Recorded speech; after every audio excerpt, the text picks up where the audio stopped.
이곳은 서울에 있는 양화대교 북단입니다.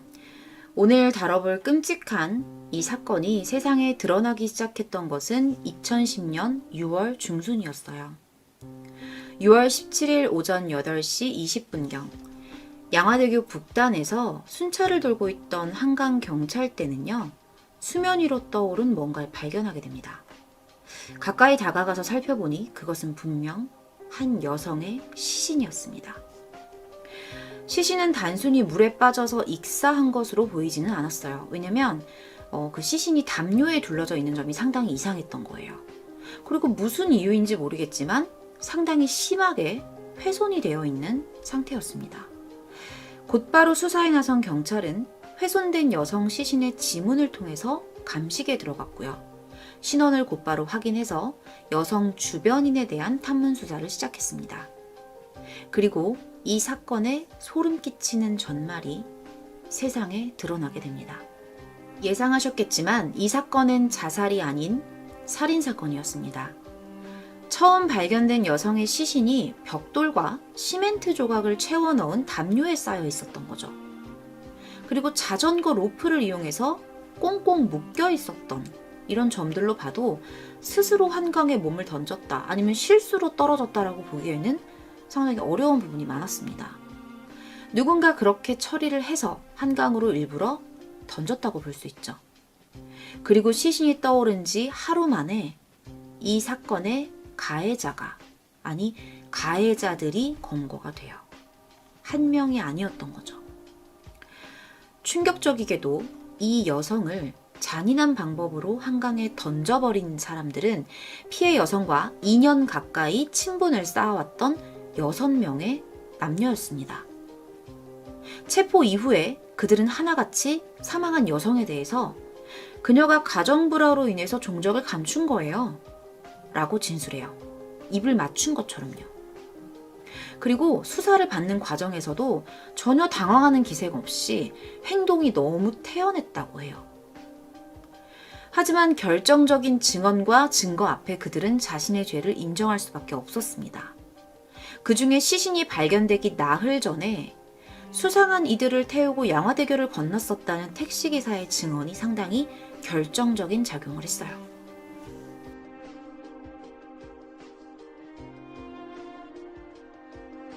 2010년 6월 13일 이른 아침 새벽이었어요.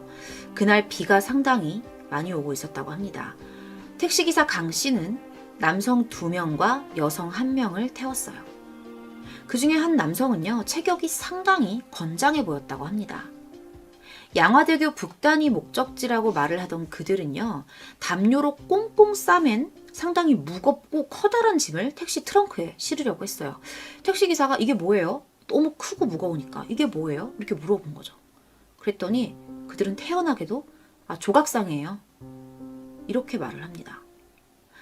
택시기사가 그들을 양화대교 북단에 내려주고 떠난 뒤에 짐도 내렸겠죠.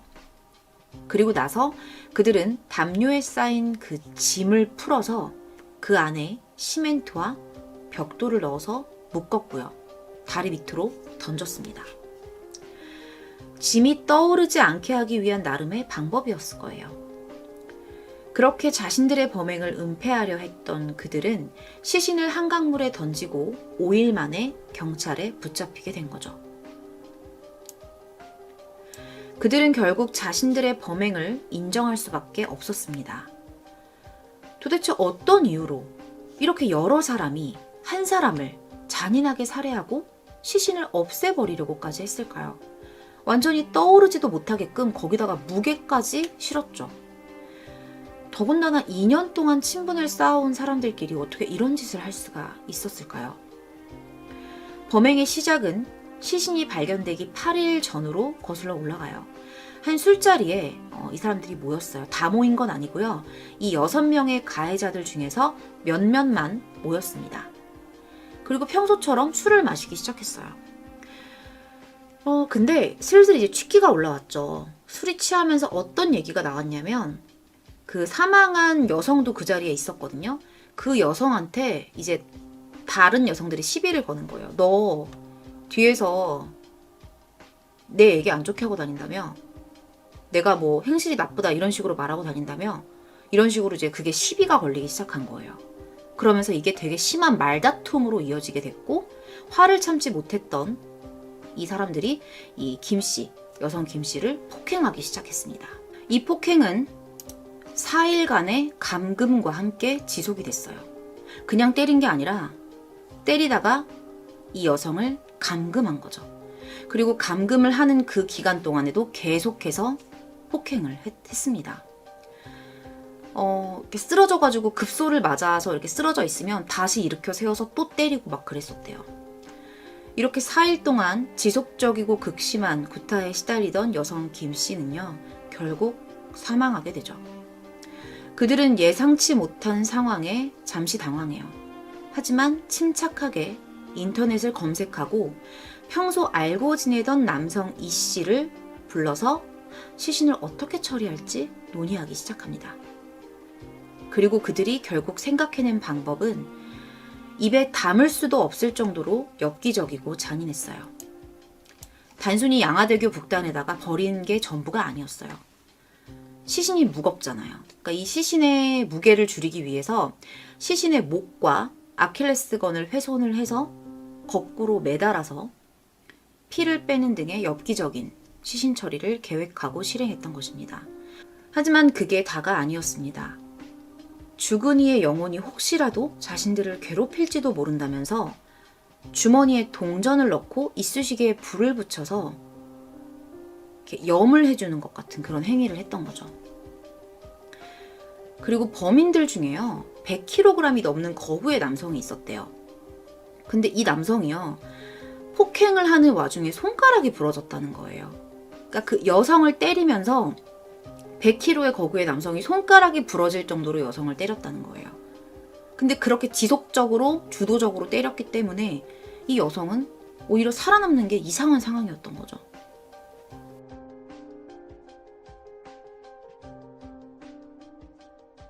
잔인한 그들의 행위에 모두가 경악을 금치 못했습니다. 사건의 전말이 드러난 후에 주변인들과 이웃들 그리고 사건 보도를 통해서 당시에 이 사건을 접했던 모든 사람들이 상당히 충격을 받았었는데요. 그들이 훨씬 더 충격을, 이 사건에 대해서 훨씬 더 되게 크게 충격을 받았던 이유가 뭐였냐면 이 엽기적이고 잔혹한 사건의 가해자들이 모두 10대 청소년들이었다는 사실 때문입니다.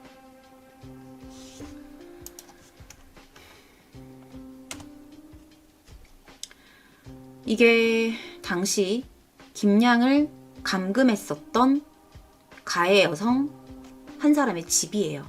혈흔 보이시죠? 김양의 혈흔입니다. 가출 청소년이었던 그들은요, 평소에 집을 자주 비우는 15세 최 모양의 집에 모여서 술을 마시곤 했습니다. 그날도 3, 4모 모여서 술을 마시다가 김양이 친구들을 험담했다는 문제로 싸웠고요. 최양의 집에 감금했던 거죠. 결국 친구의 사망을 확인한 그들은요, 범죄 만화에서 봤던 시신 처리 방법을 참고해서 김양의 시신을 훼손하고 가장 수심이 깊은 곳을 선택하기에 이릅니다. 나흘간의 감금과 폭행이 최 모양의 집에서 가능했던 이유는 뭐냐면 이 최 모양의 부모가 도배 일을 했기 때문에 지방으로 출장을 자주 갔었대요. 한 번 가면 며칠이고 집에 돌아오지 않았기 때문에 이 가해자들이 거기서 먹고 자고 때리고 이걸 계속해서 며칠 동안 반복했던 거예요. 만약에 김양이 가출했던 것을 그 김양의 부모가 빨리 신고만 했더라면, 그래서 그 나흘이라는 시간 안에 김양을 찾았더라면 이런 일까지는 벌어지지 않았을 수도 있을까요? 안타깝다 보니 이런 생각도 들더라고요. 경찰은 10대의 가해자들 6명에 대해서 살인 및 폭행치사, 사체유기 혐의로 구속영장을 신청했고요. 검사는 범인들에 대해 징역 10년을 구형했습니다. 이후 그들에게 죄질이 극히 불량하고 엽기적이라는 양형 이유로 내려진 이른바 중형이요, 최장 7년이고 짧게는 2년 사이였습니다. 반성을 하면 더 짧아질 수도 있다라는 말도 했습니다. 학교에서 공부를 해야 할 시기이고 앞으로 살아갈 날이 훨씬 많아서 장래를 위해 어떻게 할지 고민했다. 우선 본인의 행위에 일정한 처벌을 받고 속죄의 시간을 갖는 것이 필요하다라는 것이 재판부의 말이었습니다. 이 최장 7년 짧게 2년이요. 재판부가 내린 아주 괘씸하다 이런 거에 대한 중형이 이 정도였어요. 10대들의 범죄가 성인 못지않게 잔혹한 이유에 대해서 전문가는 이렇게 말해요. 그 또래의 아이들은 자기보호 본능이 상당히 강하고 몰입을 하는 습성이 있기 때문에 사소한 폭력이 끔찍한 범죄로 이어지고 사회적인 규율이나 통제에 그나마 익숙한 성인과는 다른 양상을 띈다. 이렇게 말을 한다고 합니다. 또 다른 원인으로 어릴수록 인지 능력이 발달하지 못한 상태에서 자신의 행동이 얼마나 심각한 문제인지 모르기 때문에 집단 폭행, 시신유기 등으로 그 죄질이 더 끔찍해지는 것 또한 이유로 분석하기도 했습니다.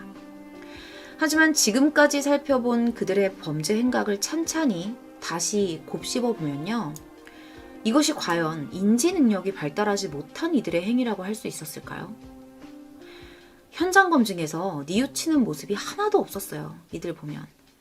하지만 그들은 자신들의 행위가 충분히 나쁜 짓이라는 것을 알고 있었고 그것을 숨기기 위해서 치밀한 계획과 시신 처리 방법을 의논했습니다. 형량이 2년이었던 그들 중에 누군가는 이미 사회로 나왔을 거고요.